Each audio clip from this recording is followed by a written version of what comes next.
G'day, legends. Welcome to the Pot Noodle. I'm your host, Jared, and joining me tonight are Shane and Liam. How are you, Shane?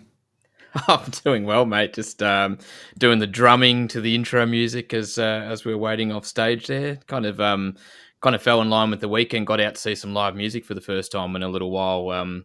Got out to the Corner Hotel in Richmond, famous Nice. gig venue, and got to see the premier Oasis tribute act called Noasis, who I've seen a couple of times now. And you won't find a better Oasis tribute act. They were awesome. Did all the hits. It was a wonderful night, and voice is still a little bit croaky, so bear with me if it cuts out here and there, lads. And how you going, Liam? Yeah, I'm all right. I just want to apologise if anyone's wondering why my face is redder than a Conservative MP's arse. It's I've got a wee bit of a flare up of some skin conditions here today, so bear with me. Oh, I was trying to come up with a good joke for you there, Liam, but you already beat us to it. So Hold on here for 5 minutes, just in I was, case. I was, I was just going to say you got a face redder than a orangutan's ass, but there you go. Good fun. Anyway, got to stir him. I'm in a bit of a weird mood today, so this could be interesting, as the boys can attest from pre podcast chat. So yeah, fun times. So I'm not going to ask how you know what an orangutan's arse looks like, so let's just get into it. I can actually answer that. They're called red bum orangutans. So there you go, mate. All right, there you go. That says it on the sign at the Melbourne Zoo. Anyway, Okay. hail, happy Celts from Christoph. Thanks for tuning in again. Get off your Semtex. We need to roll with it on Wednesday. Sure do. Have a good sing-song with that as well.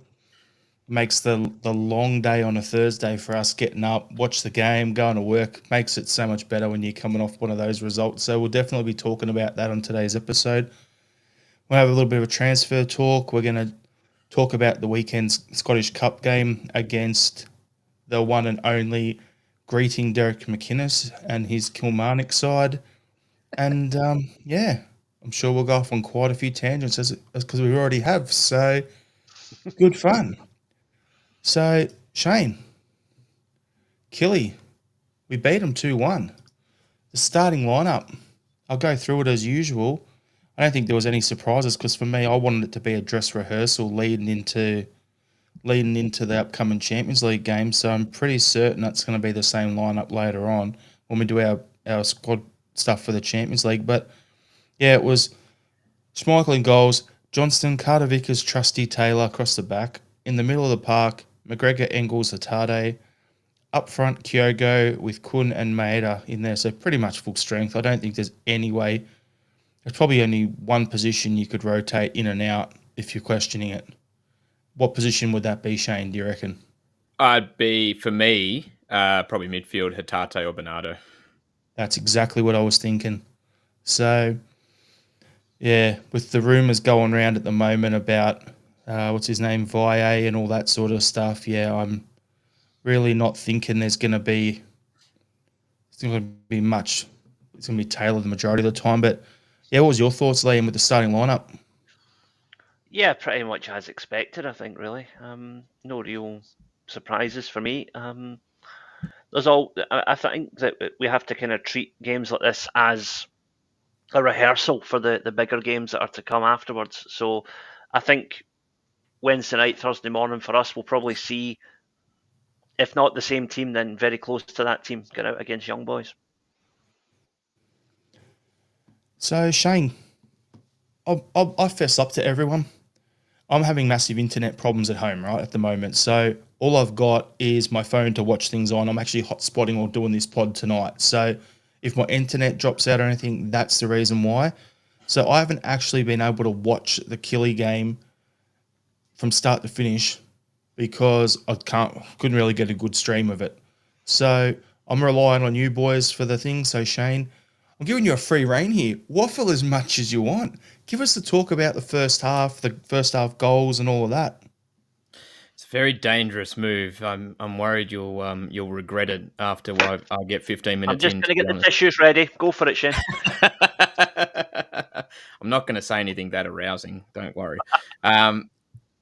The first half was very frustrating.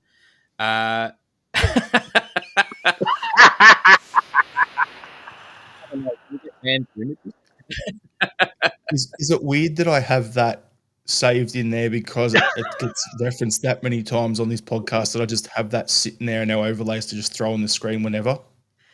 It's nice to know my waffle's so appealing to everybody. I didn't realise I could bring so much joy. I'll bring up the other ones if you really want to see the other ones that are saved in there. Like that's hanging in the Louvre, that's there. And then we have, and the only other one I've got randomly saved still is the Jesus Maeda.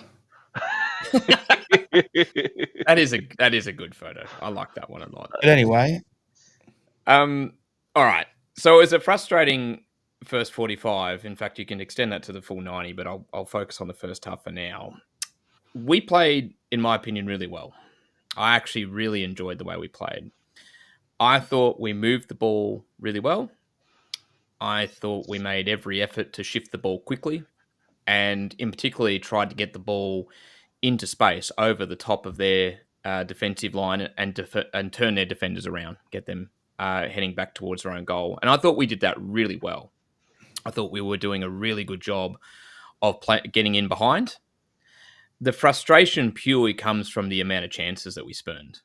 Like, we should have been 4 up at halftime, 3 if you want to be conservative, but the game should have been over at halftime. There was a chance pretty much in the first minute, which led to McCrory getting injured. And then from there, we just had chance after chance after chance. A couple of good openings for Kyogo. Hatate blazed one over the top. We were really knocking on the door, and we really should have been well out of sight. And then the frustration became even more noticeable when we sort of, towards the back end of the second half, became really sloppy in possession, playing out a little bit.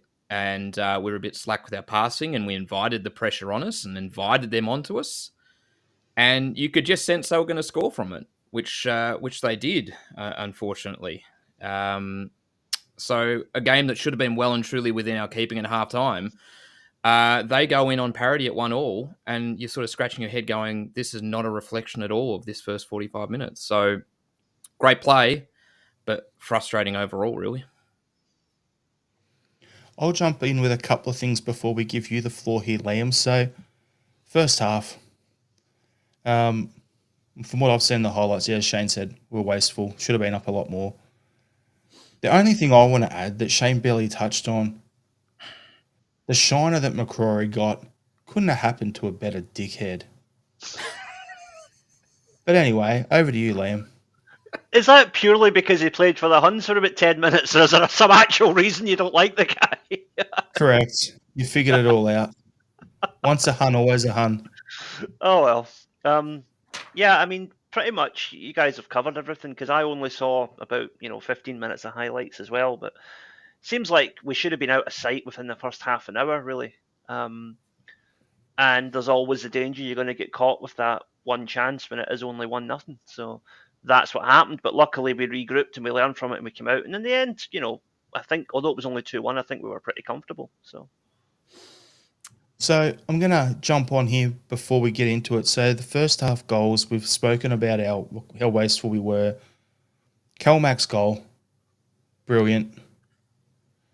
And then their equaliser, just to wind Willie up when he watches this tomorrow or whatever. Was it a handball? According to Sean and a few others, it's the current rules, it's not a handball. His arm was tucked in, it's ricocheted off. If he had scored, it would have been chalked off. But because it went off him, ricocheted, and then their guy with Wales was Johnny on the spot to put it in the back of the net, you've got to cop it. You've got to roll with it. But Willie's adamant it was a handball. So he's been absolutely just raging. Like, I contemplated naming the episode Willie is Raging.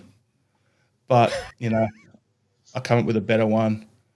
So, anyway, that's why we do it. But was it a handball, Shane? What do you reckon? No. I'll give you my full take on this. Before I do, though, I feel like I glossed over the Calmac goal a little bit. It's another wonderful strike from Calmac from distance. I feel like that's been always goals this season. But the credit has to go to Kyogo for his craftsmanship. He links up with Calmac first and then makes a little darting run away just to keep the centre halves focused on him, which just helps create space for Calmac to put the goal in the bottom corner. It's another wonderful finish. Anyway, their goal. It's not a handball by the letter of the law. I think it was officiated totally correctly. So the ruling is that if it's not deliberate, and that wasn't a deliberate handball for me. That's a very natural reaction. I don't think he deliberately motioned towards that. His arms tucked in. There's no deliberate action in that at all. And so therefore he didn't directly score from it. It didn't go in off his arm. He didn't then score from it. It found a teammate. So by the letter of the law with IFAB at the moment, that's a goal that stands. But what I would say, and I'm saying this as much as possible with my tinted green and white specs off, there's something that didn't sit right with me about that, right? I understand, accidental contact and things like that, but the simple fact is that's grazed his arm, and the actual grazing of his arm then led it to fall into the path of his teammate who bundled the ball over the net or into the net. It wasn't another phase of play or anything of that nature. It came off his arm. Engels would have cleared it had it not deflected. It falls to Wales, who literally just taps in at the back post. And I think a lot of football fans around the world would actually look at that pragmatically and say, you know what, that probably should be in some capacity chalked off. The rule should probably cater for that, where the team gets a direct, immediate benefit from the ball hitting the hand, right? So I think IFAB has to technically look at tightening these rules up a bit and tweaking this going forward. But if we're talking about the current day and right now, it's not a handball, and that goal had to stand. Hey, Liam, who do we blame that goal on? Well, usually I blame Rangers, so we'll just go with that. I don't know. I was going to blame Thierry Henry, but anyway. The thing is, what Shane says is spot on. Personal feeling is it shouldn't be a goal, but applying the exact rules as they are right now, it's a goal. But like you say, I think most football fans who don't, are not going one way or the other in terms of support would watch that game neutrally and think, no. If it hitting the guy's hand is what leads directly to the goal, which is what happened, it shouldn't be a goal. So the referee, we're very quick to get ripped into referees in this show, and usually with good cause. But on this occasion, they did the right thing, and he took the time to review it and judged it as the rules say he should. So I'm actually going to speak up for the referee on this one. I don't know what lodge he's in, but next time I'm there, get me a pint. So yeah, I think the referee judged it appropriately given the circumstances, but it's a stupid rule to begin with. I've got a bit of a tangent for you, Liam and Shane. If this was the other way around, right, and the defender bumped the ball that way, what would the call be? Would it be given a penalty, or would you think the refs would go play on? Because if that was on the goal line and it bumps the arm like that, you're a chance of a red card for preventing a goal-scoring opportunity.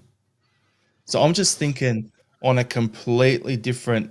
I'll go on... If the train tracks are here, I'm way over there now. Like, I'm completely off my plot here. I'm trying to figure this out. But you look at it and go, I agree. It's play on in the current rules, right? Growing up watching the game, though, that should have been a handball. So that's the contradiction we're all dealing with here. So if I put my green tinted specs on for a second, should have been ruled out. If I do this, though, it was the right call. So if I can get these lights to fix now, there we go. But it was one of those sort of things for me. Like, if you're the defender on the goal line and the arm's tucked in like that, you're still a 50-50 on whether you're getting sent off. If the defender in the box and it comes off your arm the same way, by the letter of the law, penalty nowadays. By the letter of the law, it probably shouldn't be a pen. It should be the same logic applied. But when you verbalise that scenario, I see that more than likely being given if it's a defender in that position, not an attacker. Exactly. That's exactly my thought. Like, if you're the defender and you do that, you're stopping the ball getting to the attacking player. In this situation, it came off him. It stopped our defender being able to clear the ball. I think it was Engels that took him out of the play. Yep. So you flip it like that, and you go off to Jaredville in this weird little planet way over there, right? It makes no sense here. It still I don't know. I just think it's strange. Yeah, I mean that's the thing though. We're applying context to a decision here, and we shouldn't have to. It should be clear, regardless of the positioning on the pitch. If a player touches a ball with his hand in that manner, is it a foul or is it not? That needs to be crystal clear. But like you say, Jared, if that had been a Celtic player stopping the ball on the line, possibly a red card, almost certainly a penalty. Red card. Aye. I don't need to put a red filter on because my face is already halfway there. So I'm just trying to join in, Liam. But if that was, you're right. If that was outside the box, would it have been pulled up and a free kick given? By the letter of the law, it shouldn't have been. Exactly. So this is where there's so many variations. And what about this? It's a whole bunch of whataboutery we're going down now. We still won the game, but I just think it's ridiculous. So the handball rule is really a schmozzle, really, and it is needlessly complex, to be honest. You've got to basically make an assessment. Did it hit him below the T-shirt? Was it above the T-shirt silhouette? Was he deliberately motioning towards the ball? Was it a general reaction? There's a lot for a ref to make. There's a lot of decision-making for the ref to do on the field, let alone going to VAR, who nitpick everything. It's just, I think we need to try and take the complexities out of it as much as possible. I think we need to look at, I think in fairness, an inadvertent handball where it is very much a natural reaction, or the ball is just a shot that's pinged at you and you sort of protect yourself like that. Schmozzle. I love it. I think word had to go up. I thought he was that Israeli striker we were in for. I think we need to still have some consideration for whether it's a natural action or not. There are some complexities needed, but we can tie up the grey areas. And we need to, because it's one rule that is just... I think every time it happens, you always look and wonder and go, well, what's this going to be? And I looked at it on the weekend and thought, well, what's this going to be? Are they going to chalk it off? Unlikely, because it went against us. That's with my green and white tinted specs back on. But yeah, if we can tighten up the grey areas and make it a bit easier to officiate, I think everyone benefits. Yep, 100%. So I'll grab some comments before beginning the second half here. So Doc's saying it was a game of missed chances. Smell the Glove is saying, only thing I'd say I'd be 100% more concerned is if we weren't creating those chances. That's fair. That's really fair. Yep. Especially, we've been pretty poor the last few games, so the fact that we were making those chances is a good thing, especially leading into the Champions League match. And against a team that notoriously is very difficult for us to break down at times as well. And I thought Brendan and the team actually did a really good job of getting in behind so frequently. I thought that the pace of play was excellent. I think it's got more to do with, it just shows the difference when you have Maeda and Kun in the team compared to having to play Kyogo out on a wing and have Yang in there, or Palmer and Yang. It just shows the difference. Like, that's one of the biggest weak spots we've got at the moment. Yep. James Livingston is, I found it an enjoyable, if frustrating performance. Derek McInnes was fuming for most of the game, which is always nice. Absolutely. He was just chasing the refs around, being all sorts. It was great. Smell the Glove, when a handball goal is a goal. Yep, that's a good episode title, actually. Derek McInnes is that guy, and we all know him, right? You're in a nightclub, maybe with your lady friend, right? And you're having a good night. And there's that one guy who no woman in the place is remotely interested in him. So he just sits at the bar, sipping a drink, quietly seething the entire night. That's Derek McInnes, right? You can just, that's the image I have of him. The guy who in the bar who cannot get his hole. So basically, anyone who would go watch games at Ibrox as well. Then Well, aye, pretty much. heavy vibes. The win was great. McInnes raging was better. Doc is saying it's a crazy rule. The handball led to the goal. Jerry Burns, how are we today, lads? Good, Ripper Jerry. Jerry. Slightly Absolute feverish, but otherwise good.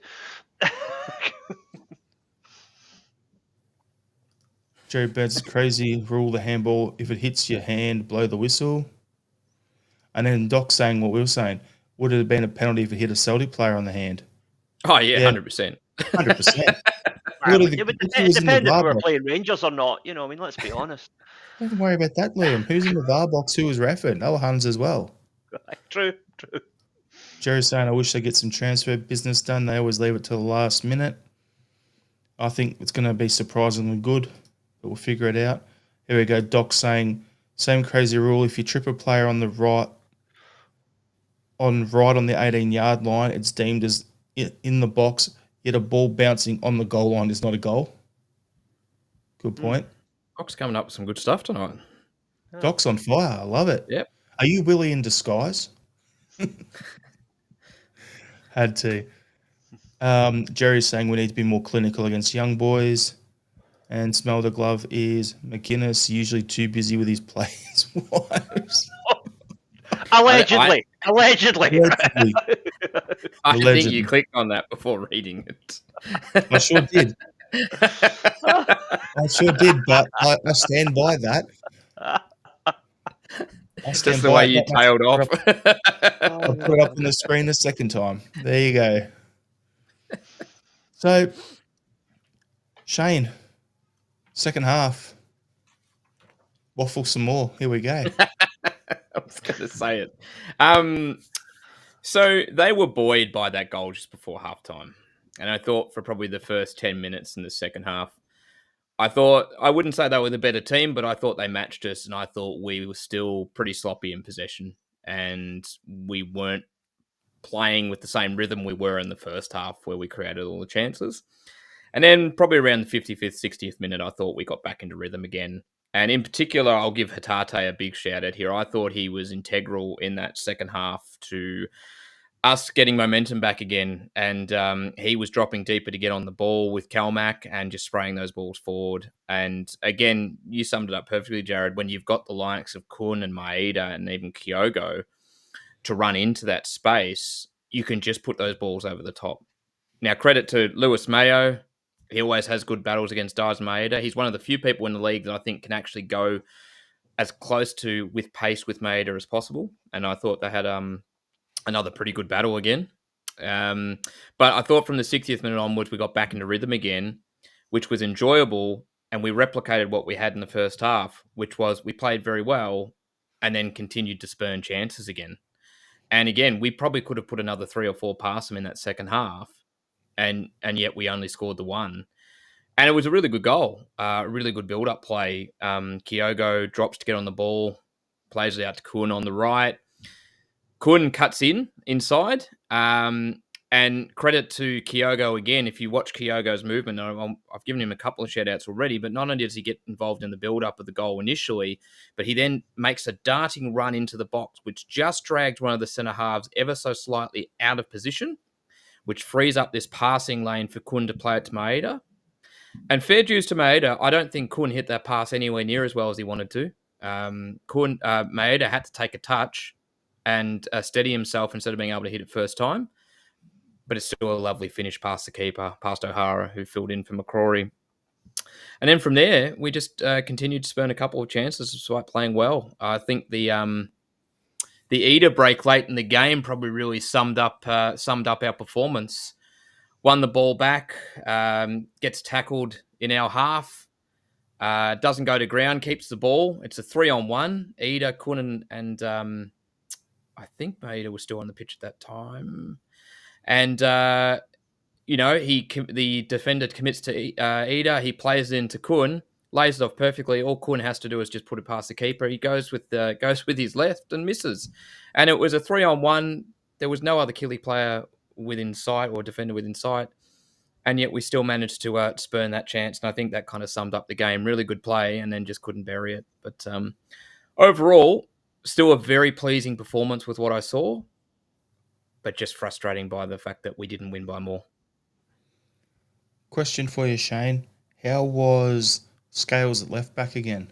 Because with the rumours of Valle pretty much being off, and we'll talk about that a little later, that's the second game in a row, I think it is, where Brendan's brought Taylor off and he's brought Scales on at left back. Yeah, and I think we sort of saw it a few weeks ago and we're a little bit uncertain as to why he was doing that. I think both you and I were sort of a bit curious as to the reason for playing him there. And I think when the Via story broke, then all of a sudden it became a little bit clearer. We need that second option at left back. I actually, for what it's worth, don't think it's out of the question that he starts at left back sometime soon.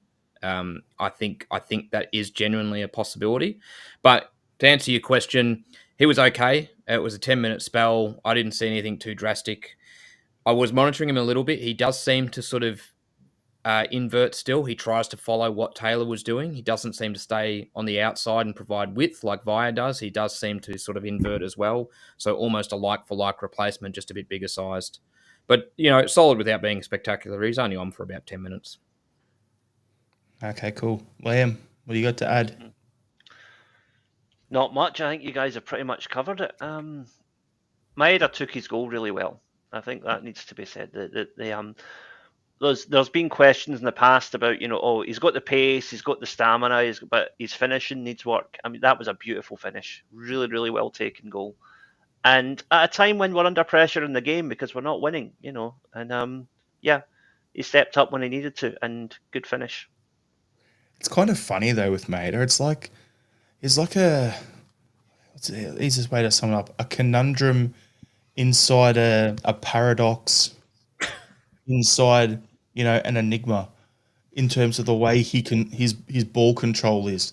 Like, you get him in a situation like that where the ball's probably been under hit and it's not as clean a pass to him, and he manages to just pull out that footwork and that finish with very little time. But then other times he's got all this time, and it's like, in The Simpsons where they have like Homer and he's just got that monkey clapping cymbals in his head. Other times he kind of has that when he's got all this time to think, and he's on the wing and his first touch rolls dead and it's a goal kick. And he's just like, what is it? It's just way I can sum it up. He's just an enigma and a paradox and everything else all messed up into one. And sometimes it just confuses the living shit out of me. But what a finish that was. Mm. That's pretty much it. That's all I've got to add. Pegleg's saying, did you hear McInnes moaning about some phantom foul in the lead up to our second goal? Yes. No, but I can imagine it. It's not a foul. Always cheated, never defeated, just like the club that he will one day manage when, old mate Baltimore gets the flick. That's the only guy they'll be able to get. Dermot McCulloch is saying, I'd play Scales before Trusty. At least he isn't bullied by a big centre forward. Heavy Vibes is saying, all players get my support, but Hatate is pushing me too far. How do we get him to play good? Liam? You go, Liam. I would experiment with playing him wide left because he can drop back and cover at fullback. I was actually going to say that too, Liam. Like, yeah. You know how we're talking about, okay, Scales is left back. We only have one on the books if we don't get KT in on loan the rest of the season, but we sign him for next year. We need someone to cover at left back. We've got 5 guys for 3 Spartan spots in the middle. We know Hatate can play left back because he did that in Japan before he came to Celtic. I'd be playing, okay, have Taylor and Hatate covering left back the rest of the season. That's how I would do it. What do you reckon, Shane?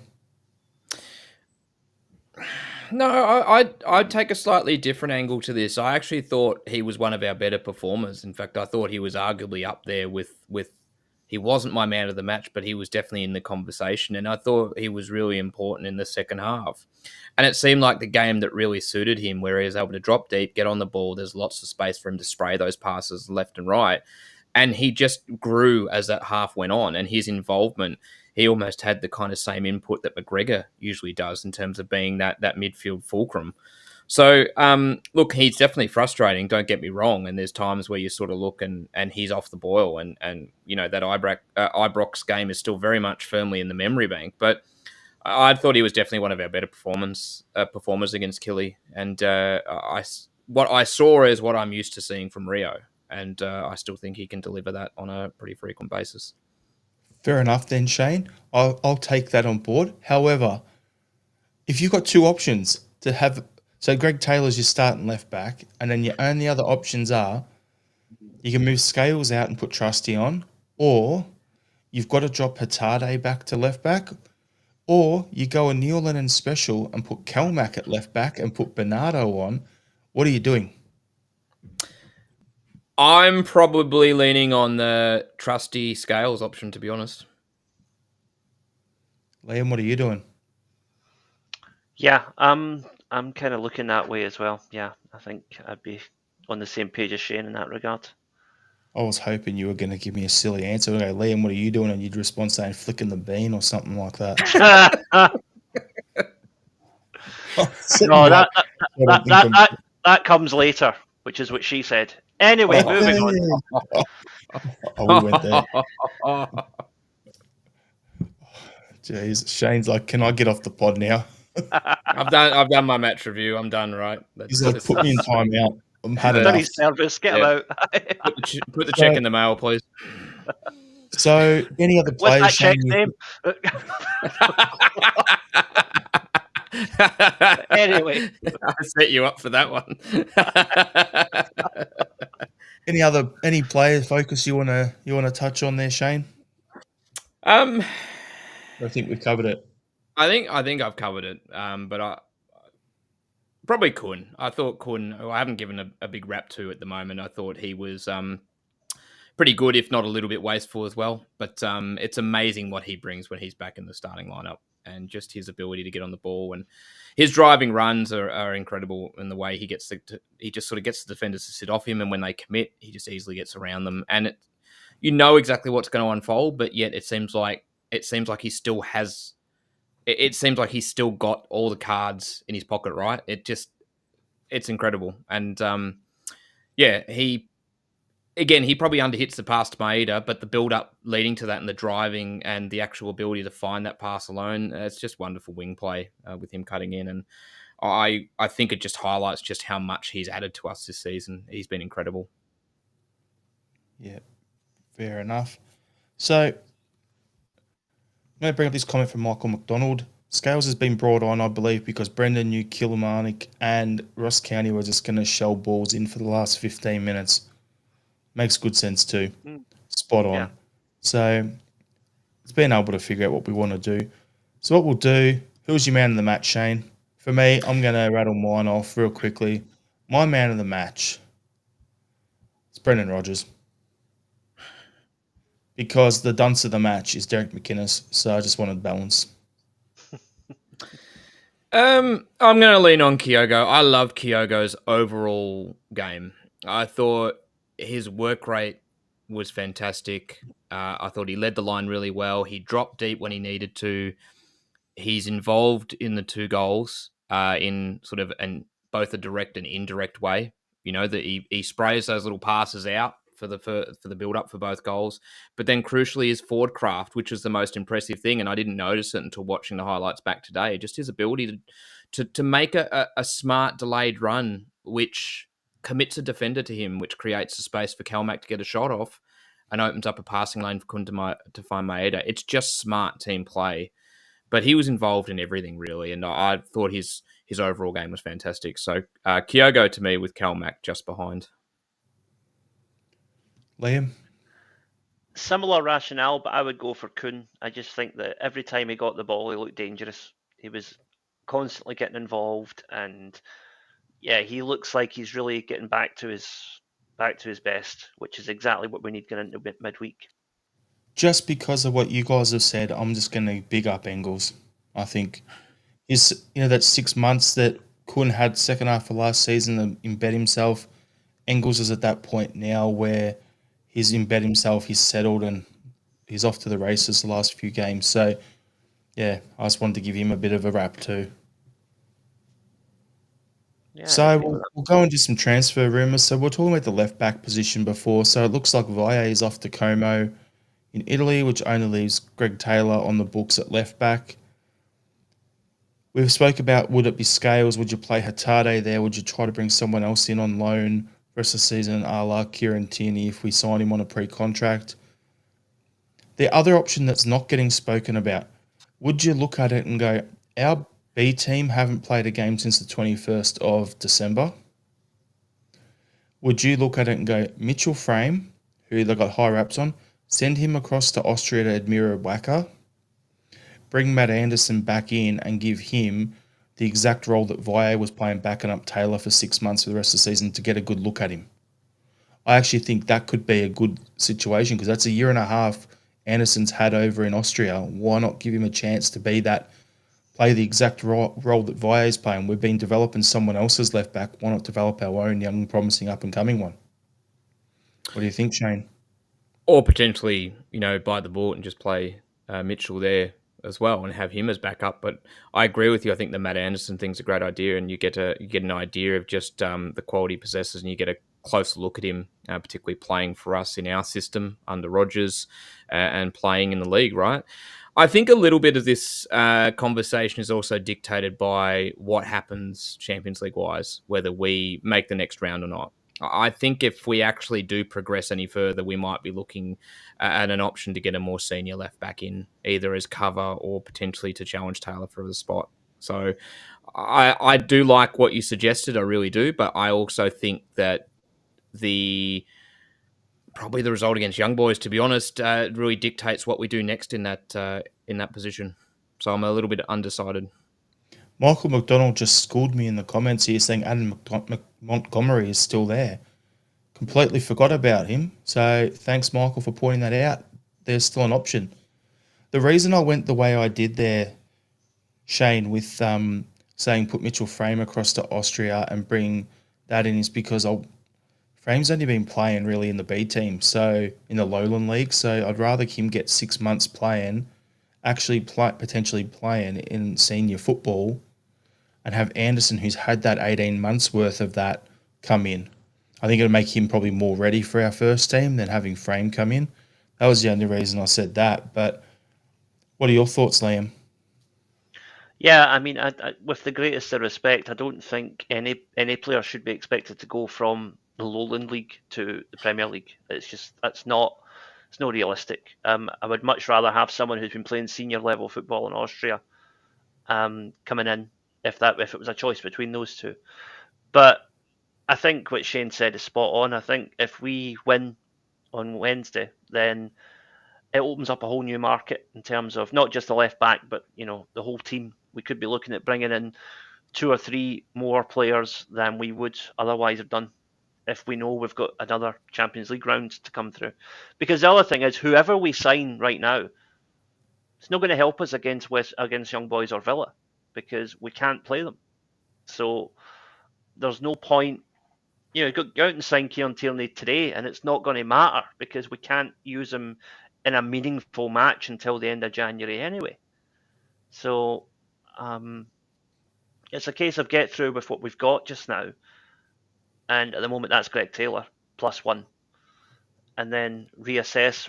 But like you said, once we beat Young Boys, I think we're not mathematically through, but it's like very, very unlikely we wouldn't at least make the top 24 after that. So really that would be where you would say, okay, let's now look at what we're going to do to have a serious goal at the knockout stages. So I think it's just wait and see, really. Wait and see until Thursday morning. Yeah. So Heavy Vibes is saying we need to sign Taylor, but then the other flip side of that is Pegleg Lonergan saying I'd let Taylor go. No way I would give him 25 grand a week. And that's pretty much the clear divide. It's either you sign him or you don't. There's not much grey area on that, and yeah, I agree with it. So it's going to be an interesting. I've heard different things about this 25 grand a week figure. I've heard the figure 25 grand a month being quoted in some sources. So which is it?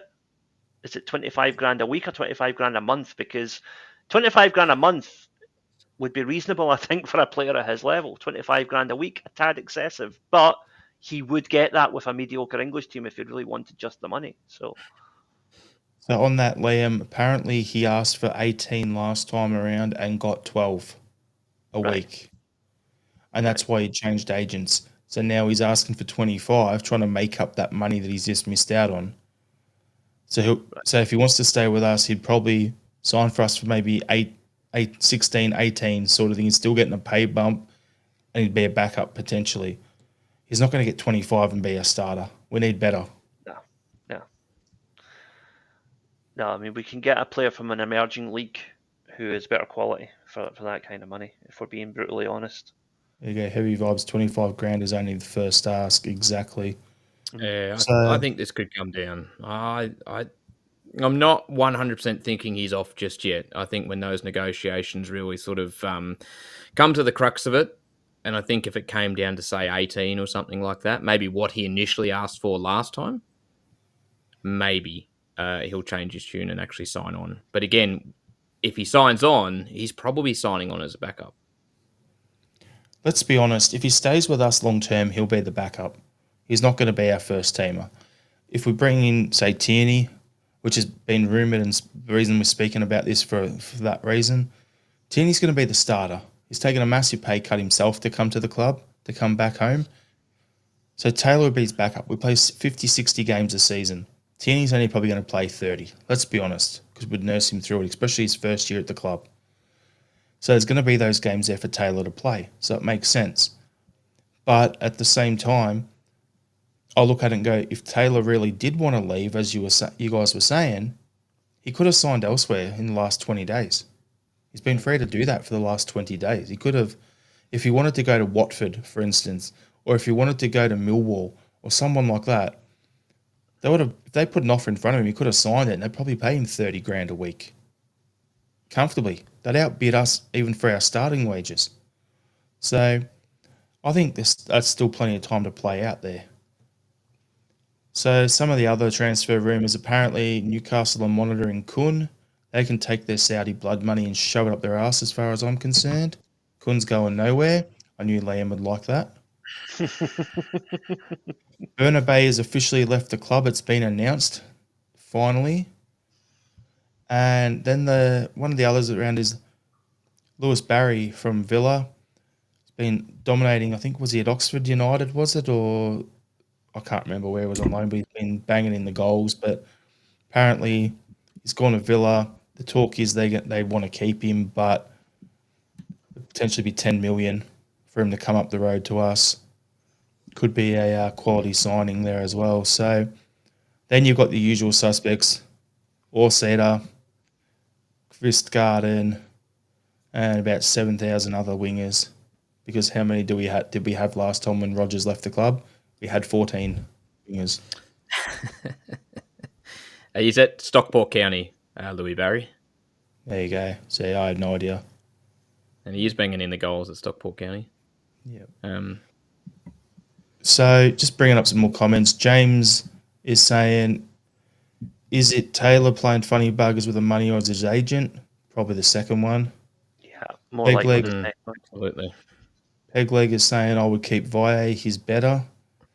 I don't think that's going to happen. That's our choice. I don't think we have that choice to make, unfortunately. Out of our hands now, I think. Yeah. There's two options with that. He's Barcelona's player. Apparently they rate him highly. They don't want to sell him.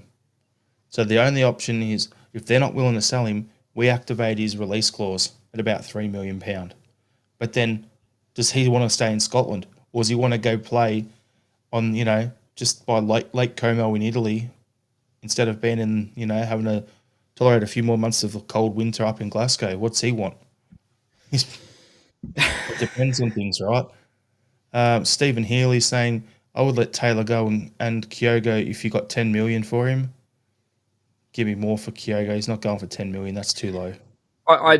10 million's low, but the sentiment, as much as I hate to say it, is correct. I think he's probably at the peak in terms of his selling now. In fact, maybe his market value has dropped off so slightly. I think if we're selling, now's the time. If we're going to get a good fee for him, I don't see his market value getting any greater from here. So I get the sentiment. I'd personally love to keep him, and I think 10 million is too low, but I do understand the whole market value situation around him. The reason I said that, Shane, is because if Louis Barry's going to cost us 10 million and you're only getting 10 million for Kyogo, and he's, what, about 10, 12 goals off hitting the 100 club for us, it just doesn't add up in my mind. Nah, that'd be terrible business. That'd be, you're effectively selling those two players. You're effectively saying they're worth the same. And I've not seen Louis Barry, but I'm sure he's not in the same league as Kyogo. Not yet, anyway. James Exactly, Allen not yet. Whipper is saying Louis Barry at Stockport County scoring for fun. Apparently Villa Barrett do that.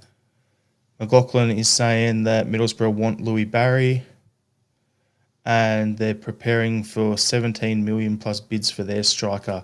Yeah, so Barry's striker is apparently being linked with Atlanta United, where Kyogo's been linked, so that would tie into that. And as James is saying here, I think Rodgers would sell Kyogo without a second thought. He isn't his type of striker. Look at Dembele and Edouard. That is correct. Like, Ida is basically Dembele down a few rungs. Like, I'm not going to say Dembele off Wish because that's disrespectful to Ida and what he did for us. But Dembele is like your top of the line. He's probably like a next rung down, but he's a similar sort of player. Good with the head, can hold the ball up, can play guys in, doesn't mind getting involved in the build-up play, and can finish left and right with the feet. So Ida's more a Rodgers type than Kyogo is, without a doubt. Mm-hmm. Yep. I think it's better though to have players that offer you something different, and Kyogo offers something a bit different. So, and this one's for you. I want to get your thoughts on it, Liam. Pegleg saying, honestly, I would offer Kyogo an improved contract. Whoever we bring in will not be as good. No way. What are your thoughts? Yeah, I would go with that because, Kyogo's going to be 30 in a couple of weeks. So if he is going to move, it's going to be this year. But if we offer him an improved contract and we get him signed down for the next 3 or 4 years, that's his top flight, the rest of his top flight career. Because he'll probably do the same thing Nakamura did, or do the same thing that Shinji Ono did. He'll do the same thing that a lot of these players do. I think Kagawa did it last year as well. Once they hit 33, 34, and they realise that they're probably done at the top level in Europe, they go back to the J League and play for another 5 years. That's... I think it was Shinji Ono only retired like last year, and he was like 43. Nakamura retired at 44. Kazumura is 53 and he's still playing. You just gradually step down the levels as you get older, but Japanese players like to do that. Well, there you go. Right, he's 30 today. Happy birthday, Kyogo. Happy birthday, Kyogo. Happy birthday, man. But the thing is with Kyogo, though, something that's not been brought up in the Scottish press at all. When have you ever heard of a Japanese player leaving a team in the middle of their season? Doesn't happen. It doesn't happen. I've got one for you, Liam. Right, give me a wee second just to finish this rant. There's a social here. There's a social aspect to this, right? Case in point, okay? A wee bit of personal information here. I am changing jobs in April, right?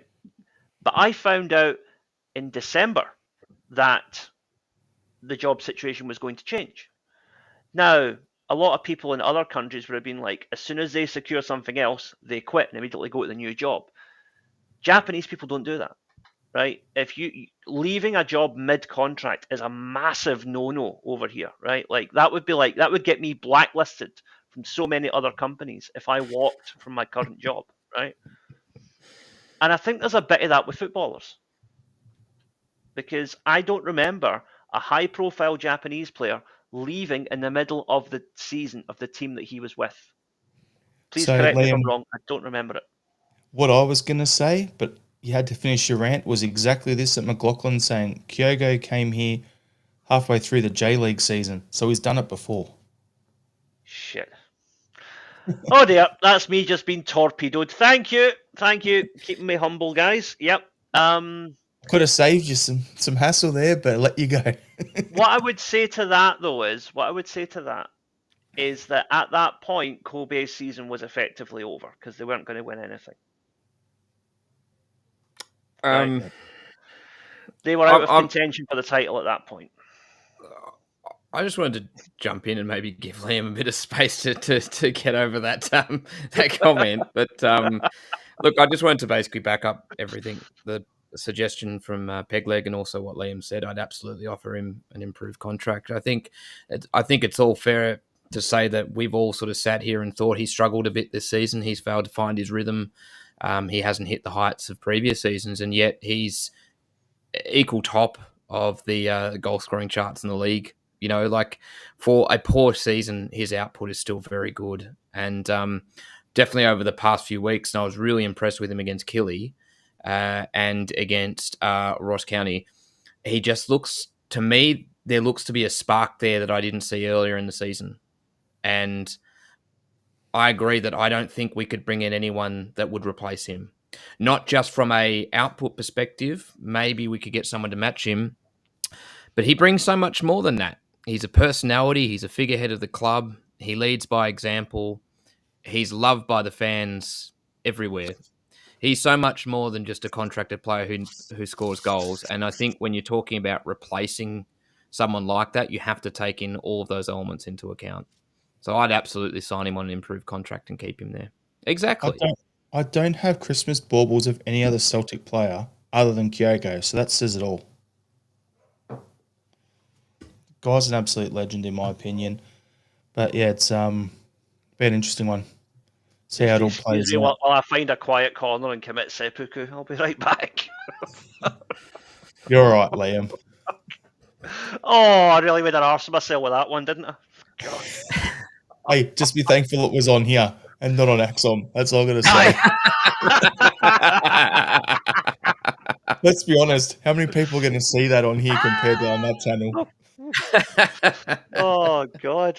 I guess if I'm going to screw up, it's better to do it today. But no, oh dear, oh dear.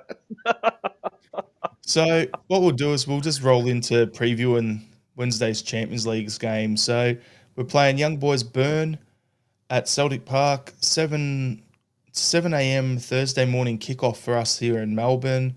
It's at 5 a.m. for you, Liam. It's going to be a bit of a long day. So my little summary before we get into it is Young Boys have been dreadful so far this Champions League campaign, sitting dead last, having lost all six of their games. On top of that, they are currently in 9th place in their league and have been struggling with injuries and poor form for most of the season. So, Shane, what are your general thoughts heading into the game? Like for me, it's a potential banana skin for us. We've got to get the 3 points to progress in Europe. It's the most important game we're going to play this season so far. So they're my general thoughts heading in, but what are yours? Very similar. It's must-win territory for us, not just obviously because of what comes next, but because of the form that Young Boys are in. I put my hand up. I don't follow them that closely. I don't know. I hadn't realised their league performance and how they were going until this afternoon when I looked into them a little bit. And yeah, they do look like they're struggling. And so on paper and everything, it would look like that we're a very good chance to win this and that we could even potentially dominate this game, right? But it is Champions League football, right? This is where the best teams in Europe come. And the one thing that I can't help but circle back to is what I saw on the weekend, which is if we don't take our chances against them, we're probably not going to walk out of there as if it was an away game. We're probably not going to get a win. And so I'm looking forward to it. I've got expectation on how we'll perform and what I think we can get from this game. But taking our chances is going to be crucial. Yep, 100%. It's like if we make our chances, we've got to put them in the back of the net. It's pretty simple. Liam, what's your general thoughts heading into the game? Just need to be careful. There are no easy games at this level. I know that's a cliche, but That's the fact of the matter. It doesn't matter what they've done in their first 6 games. They're in that tournament for a reason, same as we are. So we need to be careful. But I think a wee sneaky 2-1 win is on the cards for Celtic. I think we'll edge it, but it'll be a close game. The thing as well with young boys, right, is I was just having a look at their matches that they played in the Champions League, and they've had absolute nightmare of a run. Like we had a really good draw. We're currently in 21st in the Champions League thing. They're 36th. But you look at the teams that they've played, and I think they'd probably be looking at it going, "Oh, we're a chance here. If we get a draw or we can win, we can get off the bottom of the that off the ladder." They'd be probably thinking that they're a shot here. So I'm just trying to get the games up who they played, but I know they played Atalanta and stuff like that as well, like we did. But just scroll back a bit here. Here we go. So They had Champions League Barca as teams. well at one point. I know they got belted by Barca. I think they had Inter as well. They've had big teams. That's So brutal. in the playoff legs to get in, they beat Galatasaray 3-2 and then beat them 1-0. But in both of those games, Galatasaray had someone sent off. Then in their first Champions League game, they got done 3-0 by Aston Villa. The next one, they got done 5-0 by Barca. Then it was a 1-0 to Inter. So it's a bit of a nightmare run. 2-1 to Shakhtar Donetsk. 6-1 to Atalanta. And then 5-1 against Stuttgart. So as you can see down, they got us. So realistically, they got Red Star Belgrade still to come. So they've had a pretty tough draw, as all things considered. So I think maybe they're thinking that they could come in here and potentially get a win as well. So there's nothing to lose for them. That's the thing you have to remember. Every game that we look at in the Champions League and think, "Oh, that's a game we can win." Those teams are all looking at Celtic and thinking the same thing. That's the other side of it. That's what we were thinking for Club Bruges. Like, I was thinking going into that, yeah, we should win the game, and I expected us to win the game, but at the same time, they're probably thinking the exact same thing. So I'm just going to bring up some comments here. So Dermot saying, young boys drew 0-0 first game back for 4 weeks. We should win this. And then McLaughlin saying they drew 0-0 at home to the bottom of the league team on Saturday. And then we just go through. Pete McGee saying treat every opposition with respect, save for the Huns, of course. Stephen Healy, young boys, no mugs. The teams who have beat them are top teams. Yeah. And then McLaughlin saying, I dare say Galatasaray would kick their asses if they played now. Probably do more than that to them. I've seen Midnight Express. And Pegleg was saying they lost all their games, but they got a bitch of a draw. So, yeah, there's reasons for where they are at the moment, but I smell the glove saying just get them pumped. Well, that goes back to my previous point. Sorry, lads. I'm sorry. Moving on. And as Gaddafi Semtex is saying, if we can't win, we don't deserve to go through. We probably won't. I think we have to win this. And then Stephen saying Celtic are the weakest team they've played. So yeah, it's gonna be an interesting one for us.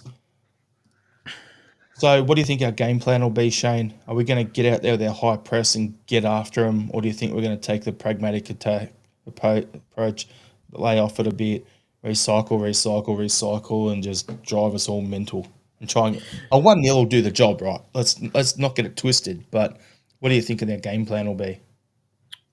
I say this without knowing in terms of how they play, so I can't really say for certain how we're going to line up because I haven't really seen them play, but I sense pragmatic Brendan coming through here.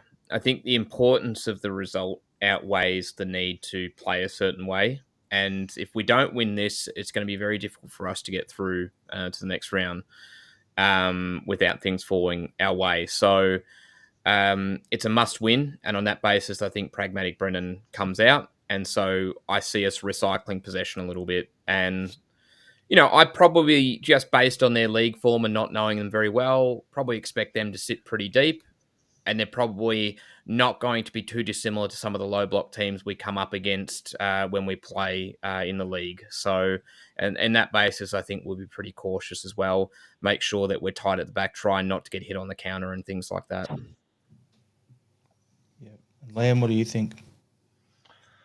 Yeah, I think we just need to go at them from the start. Just try and pin them in to early and just get a goal or two and try and settle things quickly.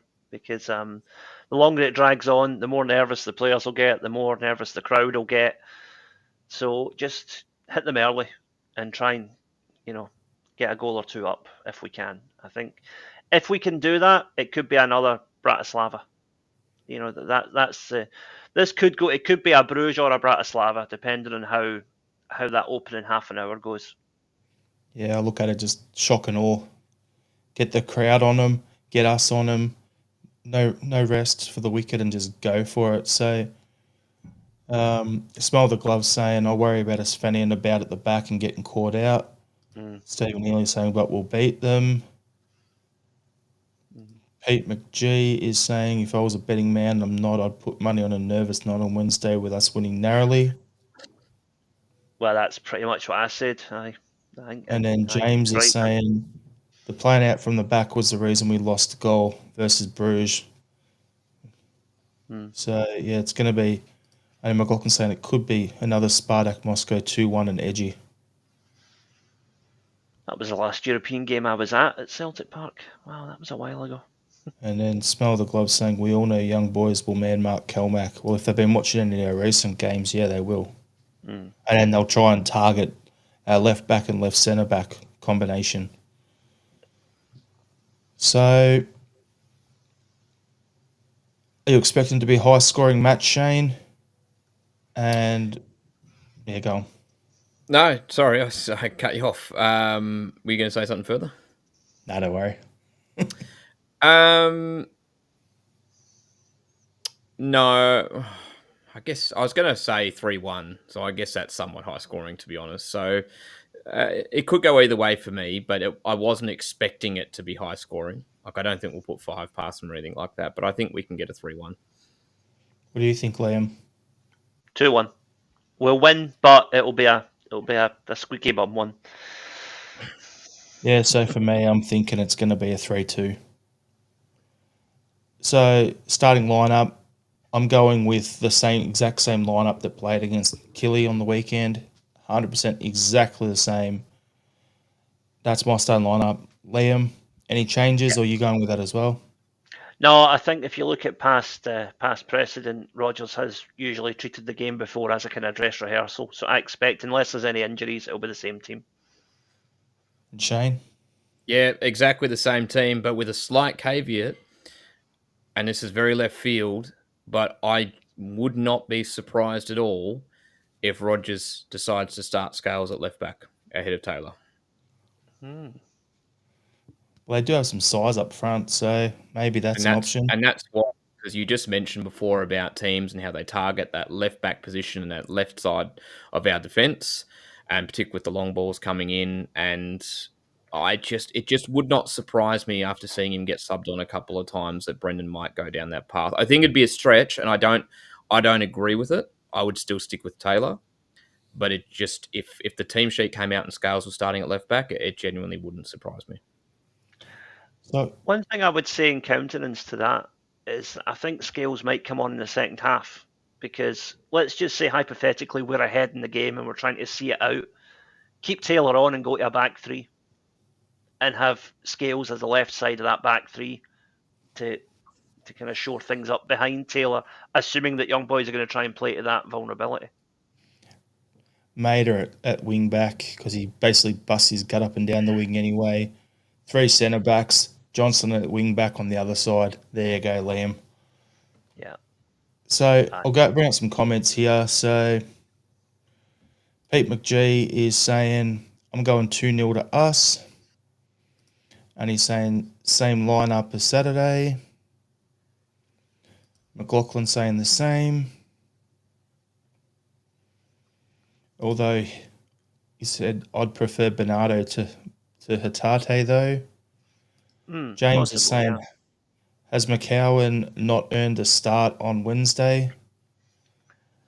I think he has. I think he has, but the thing is, we know how Brendan tends to be, and yeah, I just think he'll go with Hatate because of the way he played on the weekend. I thought our midfield three were really good against Killy, so I wouldn't disrupt that. I agree that McCowan's deserved to start, and I'd love to see him play at Champions League level and start at Champions League level, but our midfield three were very good against Killy, and I'd stick with them. Dermot saying same team as Saturday and a 3-1 win. Smell the Glove is saying 2-0, score early on and late on. Pete McGee, please not Scales, my heart wouldn't stand that. Sub okay. Imagine what we'll see online if you get Scales and Trusty side by side on the left side of their defence. Those are the whipping boys at the moment down the back. So it could be an interesting one. Yeah, so we'll figure it out. But I think the best comment of the lot is James here was saying just as long as Palmer and Yang are nowhere near the team. So, boys, what we'll do is we'll go to our final thoughts. Now, I'll bring mine up here. I'm just going to make sure I got it the right way. 30 years on, this record still goes hard. Jagged Little Pill, Alanis Morissette, we had it on the other day, and it was just absolute, like a flashback 30 years ago. Magic album. So, good fun. Shane, you got a final thought? Yeah, mine's also music related. So, a couple of times on the pod in the past, I've waxed lyrical about a US artist, Leon Bridges, and some of his tremendous work. Well, he's playing in Melbourne on Thursday night at the Sydney Myer Music Bowl, and I'll be heading along, and I'm really looking forward to it. I might even wear the Dallas Mavericks kit that he helped design as a way to show my appreciation for not just his music, but his sporting team prowess as well. So, yeah, Leon Bridges, Sydney Myer Music Bowl. Can't wait for it. Is that the dude with the weird hat? It's a wonderful hat. I wouldn't call it weird. It looks excellent. I only saw it the other day. That's why that's how I remembered it. And Liam, your final thought? Well, first of all, gratuitous plug for my gaming channel in the comments. Please follow Tartan Samurai Gaming, doing retro gaming playthroughs, all the usual kind of games that you played when you were a kid and hopefully you still remember and enjoy. But additionally, I will say this. It's this week in Japan, it's a wee bit somber because it's the 30th anniversary of a very, very big earthquake that hit Kobe and affected quite a few of my friends down there. But if you go to Kobe today, it is one of the most beautiful cities in Japan. So fair play to everybody in Kobe for pulling it together and making such a beautiful place today. And I just want to send a bit of love to them. Just, my Kobe friends and family down there. Just hope you're all doing well today, and we're all thinking about you. Awesome. Thanks everyone for tuning in. Appreciate the support. And yeah, we'll be back on Thursday for the Thursday session reviewing the game against Young Boys. Until then, thug life and hail hail. Hail hail. Hail hail.